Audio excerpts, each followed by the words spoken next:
यहाँ जो हमें ज्ञात है या हमारे पास जो सूचना प्राप्त हुई है उसमें 6 करोड़ 44 लाख रुपए के आसपास का बजट है और इसमें कार्य प्रारंभ होने में जो हमारा गर्भगृह की जो परिक्रमा है, परिक्रमा मार्ग के ऊपर जो टीन शेड लगाया गया था उस टीन शेड को हटाया जा रहा है कि सर्वप्रथम टीन शेड को हटाने के बाद उसमें उसका जो पुराना वरांडा है उसको डिमोलिश किया जाएगा, तोड़ा जाएगा और नया कार्य प्रारंभ हो जाएगा।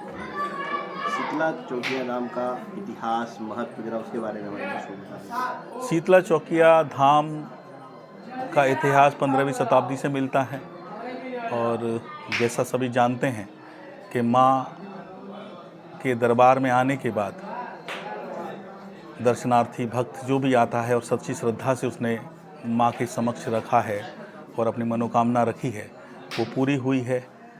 तो ये प्रसिद्धि माँ की, ये माँ का दया भाव, माँ का वर्षों से चला आ रहा है। जो यहाँ की महत्वता है उसमें सर्वप्रथम माँ का दर्शन करने के बाद लोग विंध्याचल जाते हैं। मुंडन संस्कार यहाँ होता है, शादियाँ यहाँ होती हैं।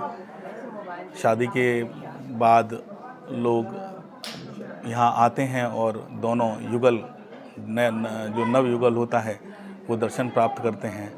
यहाँ पर प्रथम जब शादी का निमंत्रण होता है जिसके आसपास के क्षेत्रों में, तो प्रथम निमंत्रण शादी का, विवाह का भी माँ के चरणों में लोग अर्पित कर करके आगे निमंत्रणों का अपना जो उनको परिवार को, मित्रों को देना होता है वो कार्य को करते हैं।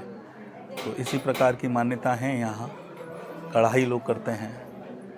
कहाँ कहाँ से श्रद्धालु यहाँ पे आते हैं और नवरात्र जो है कितनी तादाद में लोगों का यहाँ पे भक्तों का जनसैलाब उमड़ता है? ये मैं समझता हूँ करीब 150 से 200 किलोमीटर क्षेत्र हमारा जो भी है, आजमगढ़ है, बलिया है, अकबरपुर है, अयोध्या है, इलाहाबाद है, आपका इधर गोरखपुर तक से लोग आते हैं।